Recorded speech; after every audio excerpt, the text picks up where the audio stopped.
হরিকথা শ্রবণ করছি শ্রীহরি প্রিয় কার্তিক মাস তথা দামোদর মাসের মহেন্দ্রক্ষণে। যদিও এখানে আমরা 3 দিন ব্যাপী অপ্রাকৃত গৌর গোবিন্দের কথা শ্রবণ করতে মনোরথী হয়েছি, যদি অল্প সময়ের জন্য এই অনুষ্ঠান হয় তাহলেও ভগবান বলছেন এই ভক্তিযুগের অনুশীলনটার কখনো বিনষ্টি হবে না। ন ইহ অবিক্রম নাশস্তি প্রত্যবায় ন বিদ্যতে। ভগবান বলছেন শ্রীমদ্ ভগবদ গীতার 2য় অধ্যায় সাংখ্যযোগ শ্লোক সংখ্যা 40। ভক্তিযুগের অনুশীলনের কখনো বিনাশ নেই। ন ইহ অবিক্রম নাশস্তি প্রত্যবায় ন বিদ্যতে। ভক্তিযুগের যে অনুশীলন, এই অনুশীলন কখনো ব্যর্থ হয় না, তার কখনো নাশ নাই। যদি এটি স্বল্প সময়ের জন্য হয় তাহলেও সেই অনুষ্ঠান দাতাকে, যিনি অনুষ্ঠান আয়োজন করেন, দান করেন যিনি, এই অপ্রাকৃত অনুষ্ঠানের মাধ্যমে আত্মার আহার। স্বল্পমপি অস্য ধর্মস্য ত্রায়তে মহত ভয়াৎ। যদি সেটি অল্প সময়ের জন্য হয়, ভগবান বলছেন স্বল্পম অপি অস্য। সংস্কৃত শব্দ অস্য, বাংলা অর্থ হচ্ছে এই ধর্মস্য, ধর্মের। এই ধর্মের অনুষ্ঠান যদি স্বল্প সময়ের জন্য হয়, ত্রায়তে মহত ভয়াৎ। ত্রায়তে শব্দের অর্থ ত্রাণ করা। সেই ব্যক্তিকে সংসার রূপ মহাভয় থেকে ত্রাণ করে। কাকে ত্রাণ করে? সেই অনুষ্ঠান দাতাকে সংসার রূপ মহাভয় থেকে পরিত্রাণ করে। যারা এই অনুষ্ঠানে যোগদান করে তাদেরকে সংসার রূপ মহাভয় থেকে পরিত্রাণ করে। ত্রায়তে মহত ভয়াৎ। In this endeavor there is no loss or diminution, and little advancement on this path can protect one from the most dangerous type of fear, said Almighty Krishna, Srimad Bhagavad Gita 2 chapter Shankha Yoga verse 40. Oh my dear intimate Arjun, please listen attentive what I say. In this endeavor there is no loss or diminution, and little advancement on this path can protect one from the most dangerous type of fear. সংসার রূপ মহাভয় থেকে সেই ব্যক্তিকে পরিত্রাণ করে যে এই অপ্রাকৃত অনুষ্ঠানে অংশগ্রহণ করে, আয়োজন করে, হোক সেটি স্বল্প সময়ের জন্য, কারণ এটির কখনো বিনষ্টি নাই। জড় জগতে কেউ পরীক্ষা দিয়েছে, সবকটি বিষয় যদি পরীক্ষা না দেয় সে কি কৃতকার্য হবে? হবে না, ফেল আসবে তার, অকৃতকার্য হবে পরীক্ষায়। কিন্তু চিন্ময় জগতের ক্ষেত্রে আলাদা। এই জগতে যদি কেউ স্বল্প সময়ের জন্য ভগবত কার্য সম্পাদন করে, ভক্তি যুগের অনুশীলন করে, হোক সেটি স্বল্প সময়ের জন্য, ভগবান বলছেন স্বল্পমপি অস্য ধর্মস্য ত্রায়তে মহত ভয়াৎ। সেই ব্যক্তির কোনো ভয় নেই, সকল ভয় তার দূর হয়ে যায়। কারণ এটি হলো ভগবত ভক্তির অনুশীলন। কেউ যদি এই ভক্তির অনুশীলন করে, তিনি এই জীবনেই পাপ ও পুণ্য উভয় ফল থেকে মুক্ত হন। যদি নিষ্কাম কর্মের অনুষ্ঠান করতে পারে, সেটি হলো একমাত্র কর্মকৌশল। বুদ্ধ বুদ্ধি ইয়োক্ত জহাতিহ উভে সুকৃতি দুষ্কৃতে তস্মাৎ ইউগাড় ইউজ্জ স্বা ইউগ কর্ম সুকৌশলম। গীতা দ্বিতীয় অধ্যায় শ্লোক সংখ্যা 50। এই জীবনেই তার উদ্ধার সম্ভব যদি এই অনুষ্ঠানটা ভক্তি যুগের অনুশীলন হয়, যদি ভক্তি লাভের জন্য অনুষ্ঠান হয়, যদি এই অনুষ্ঠানটা ভক্তি যুগের অনুশীলনের জন্য হয়। কারণ এই অনুষ্ঠানেই পরম আনন্দ রয়েছে, নিত্য আনন্দ, শাশ্বত আনন্দ, যে আনন্দের কখনো বিনাশ হয় না, যে আনন্দের কখনো শেষ হয় না। জগতে কত অনুষ্ঠান আছে, সেই সকল অনুষ্ঠান মানুষকে অনিত্য আনন্দ দান করতে পারে, কিন্তু তার থেকে পরম মঙ্গল কখনো সাধিত হয় না। একমাত্র এই অনুষ্ঠানটির দ্বারাই পরম মঙ্গল সাধন সম্ভব। এই জন্য বলছেন বুদ্ধি ইউক্ত জহাতিত। যদি ভগবত ভক্তির অনুশীলন করেন তাহলে এক জন্মেই তিনি উদ্ধার প্রাপ্ত হতে পারবেন, তাতে কোনো সন্দেহ নাই। কারণ জগতে সৎ বস্তুর কখনো বিনাশ নাই, সৎ বস্তুর বিনাশ নাই, ভগবান বলছেন। কাজেই অর্জুন, তুমি এই অনুশীলন করো, আমার এই উপদেশ পালন করো। অর্জুন প্রশ্ন করলেন, প্রভু, যারা এই অনুষ্ঠান পালন করে না, তোমার উপদেশ গ্রহণ করে না, তাদের গতিটা কি হবে? ইয়াতু এত তব্য সুয়ান্ত ন অনুতিষ্ঠন্তি মে মতাম। গোবিন্দ উত্তর দিচ্ছেন, সর্বজ্ঞান বিমূঢ়ান্তান বিদ্ধি নষ্টান অচেতসঃ। শ্রীমদ্ ভগবদ গীতা অধ্যায় 3 শ্লোক সংখ্যা 32। যারা মাৎসর্যবশত আমার এই উপদেশ পালন করে না, তাদেরকে তুমি সমস্ত জ্ঞান থেকে বঞ্চিত বলে জানবে। ওরা বিমূঢ়, পরমার্থ লাভের সকল প্রচেষ্টা থেকে ওরা ভ্রষ্ট। But those who out of envy disregard this teaching and do not follow them regularly are to be considered bereft of all knowledge before and ruined in their endeavors for perfection, said Almighty Creator Krishna, Srimad Bhagavad Gita 3 chapter Karma Yoga 32 verse। যারা মাৎসর্যবশত আমার এই উপদেশ পালন করে না, তারা সমস্ত জ্ঞান থেকে ভ্রষ্ট, বঞ্চিত, ওরা বিমূঢ়, ওরা পরমার্থ লাভের সকল প্রচেষ্টা থেকে ভ্রষ্ট বলে জানবে। ওরা কোনোদিন আমায় প্রাপ্ত হবে না। অপ্রাপ্য মাম, অপ্রাপ্য শব্দের অর্থ পাবে না, মাম শব্দের অর্থ আমাকে। আর আমাকে যদি কেউ প্রাপ্ত না হয়, নিবর্তন্তে মৃত্যু সংসার বর্তনী, বারবার এই সংসার মৃত্যু কূপে ওরা ফিরে আসবে, এই যন্ত্রণার আলোয়ে ফিরে আসবে। এই বিশ্ব প্রকৃতির চিরায়ত রীতি অনুসারে পৃথিবী জুড়ে যে চলছে পালা বদলের খেলা, তাই সে খেলার সোপান বেয়ে একদিকে যেমন বেজে ওঠে আগমনী সুর, ঠিক তেমনি সময় অন্যদিকে বেজে ওঠে বিদায়ের করুণ সানাই। আগমনী সুরের নৃত্যের মূর্ছনায় অমুগগণ আনন্দের বশবর্তী হয়ে আমাদের চঞ্চল মন ময়ূরের পাখার মতো পেকম তুলে নাচে। নতুনকে বরণ করে নেওয়ার আনন্দে আমরা কতই না বিভোর হই, আবার পুরাতনকে বিদায় দিতে গিয়ে গুমরে গুমরে কাঁদি। কখনো নতুনকে বরণ করে নেওয়ার আনন্দে বিভোর হওয়া, আবার কখনো বা পুরাতনকে বিদায় দিতে গিয়ে বিষাদ রত্না করে ডুব দেওয়া।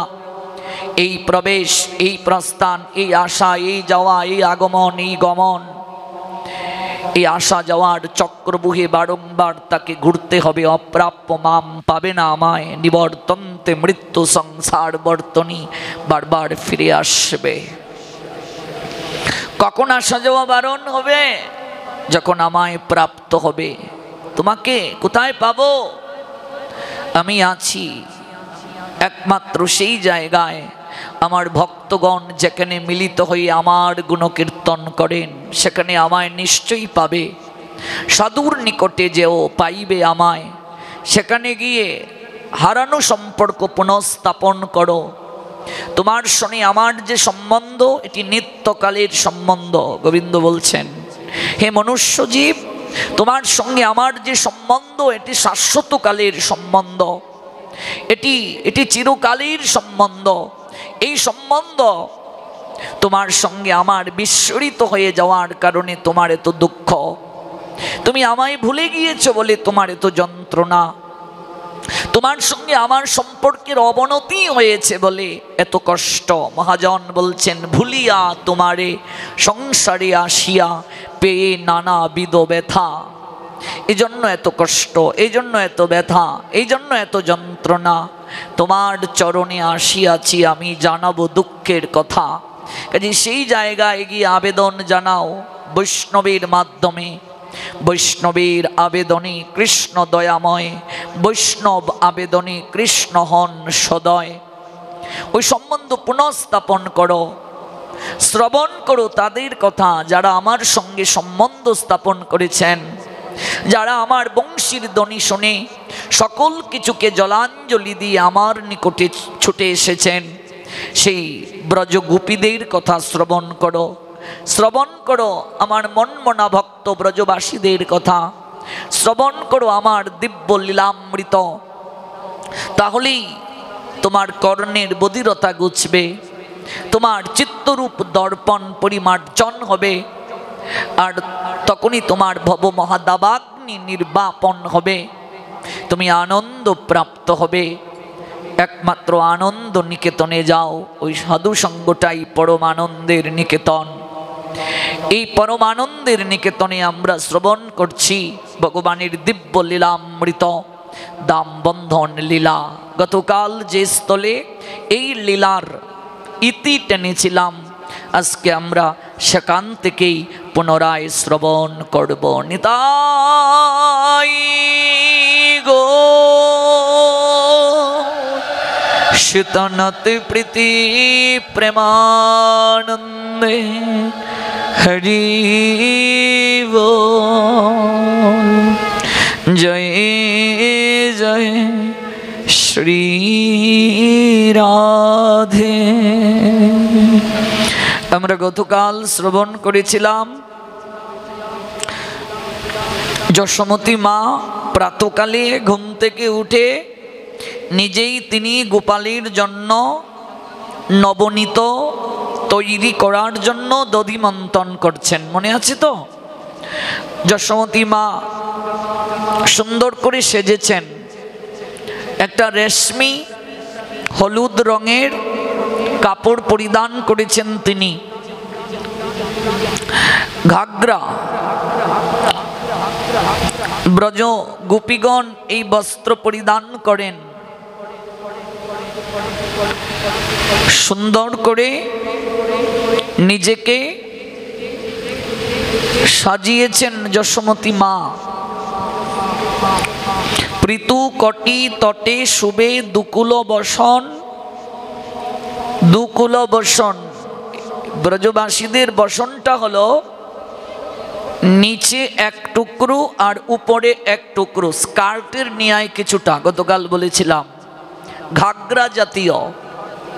এজন্য বৈষ্ণব কবি বলছেন, পৃথু কটি তটে শুবে দুকুল বসন, সূত্রে বাঁধা ঘাগরায় কিবা সুশোভন। সুন্দর করে ওই বস্ত্রটা তিনি পরিধান করেছেন, অত্যন্ত পবিত্র নববস্ত্র, নতুন বস্ত্র পরিধান করেছেন। কেন? গোপালের নিমিত্তে তিনি নবনীত তৈরি করবেন। গোপালের নিদ্রা ভঙ্গের পূর্বেই এই নবনীত তাকে তুলতে হবে। এই জন্য খুব ভোরবেলায় যশোদা তিনি দধি মন্থন করার জন্য সকল আয়োজন করলেন।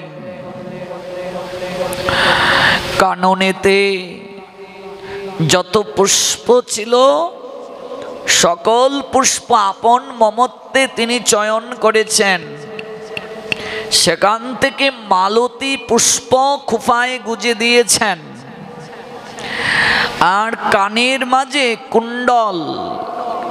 গতকাল বলেছিলাম কানেতে কুণ্ডল শোভে রত্ন অলঙ্কার। মন্থন করিতে হয় তাহার ঝংকার।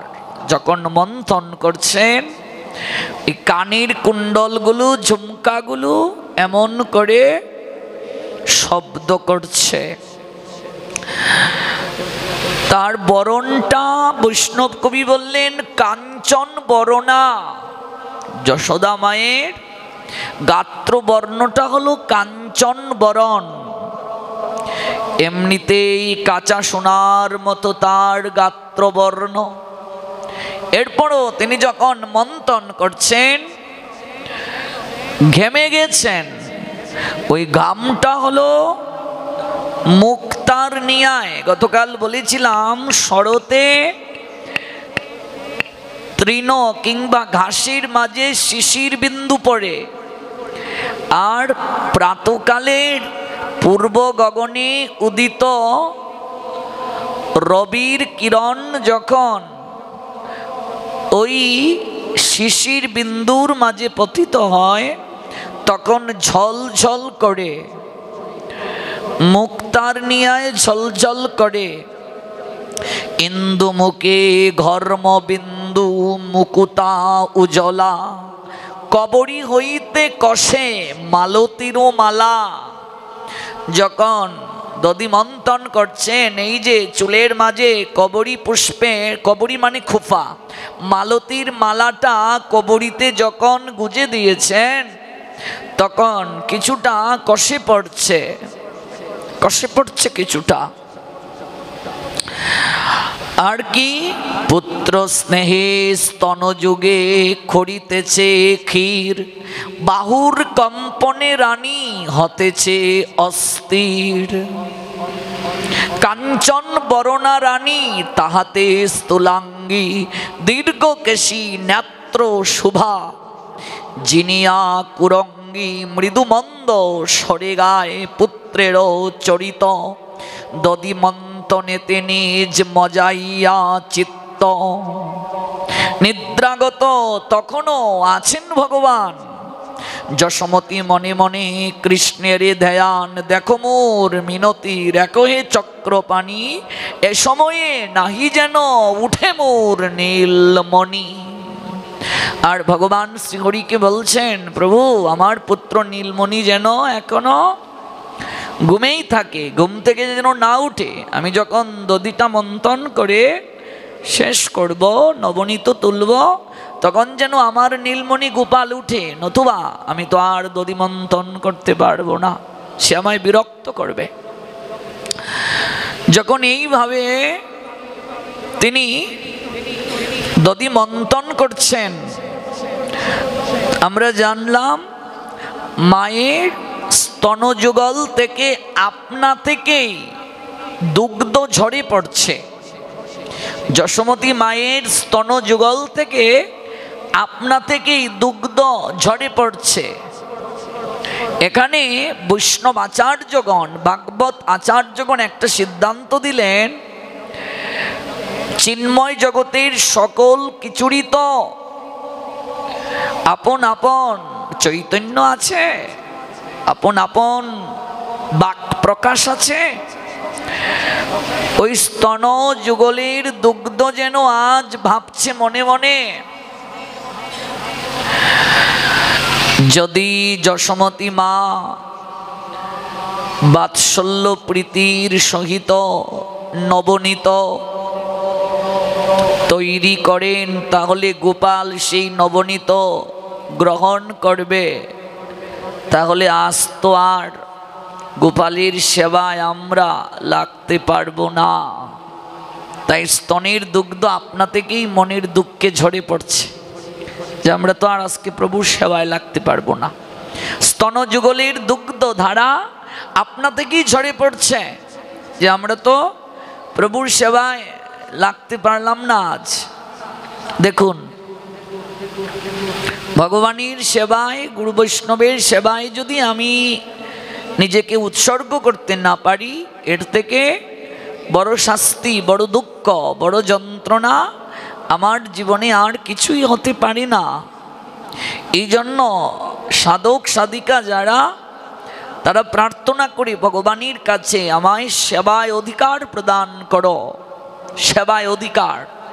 এই শরীর যদি ভগবত সেবায় না লাগলো, গুরু বৈষ্ণবের সেবায় না লাগলো, তাহলে এর থেকে দুঃখ, এর থেকে যন্ত্রণা আর কিছুই হতে পারে না।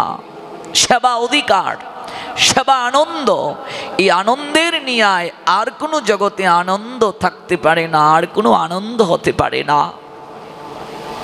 স্তনযুগলের দুগ্ধ দ্বারা আপনা থেকেই ঝরে পড়ছে। আজ গোপাল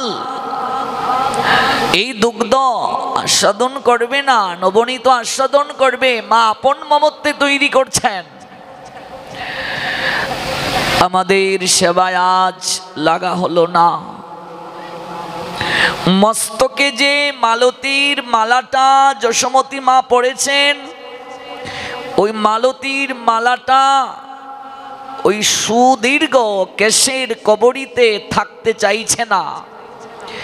মালতীর মালাটাও কষে পড়ছে, আর তারাও যেন বলছে, অগো যশোদা,